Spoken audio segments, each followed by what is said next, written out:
Hello everyone and welcome back to my channel Edmond Mendaros, and for today's quick tutorial I'm going to show you guys on how to open and view the system information panel on your Windows 10 or Windows 11 computer. So this display a lot of system informations that could be very useful for a wide variety of reasons. Then I'll show you how to access it. And without further ado, and let's go ahead. So all you have to do is to open up on a search menu.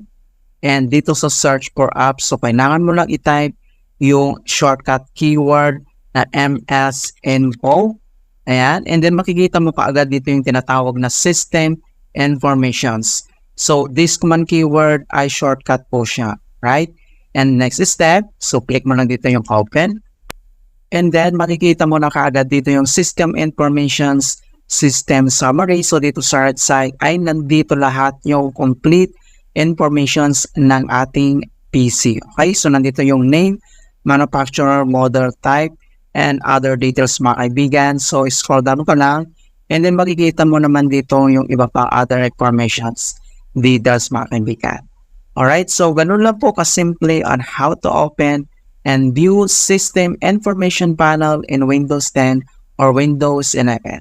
And please don't forget to like this video, subscribe to my channel for more quality content. Thank you guys and see you in my next tutorial.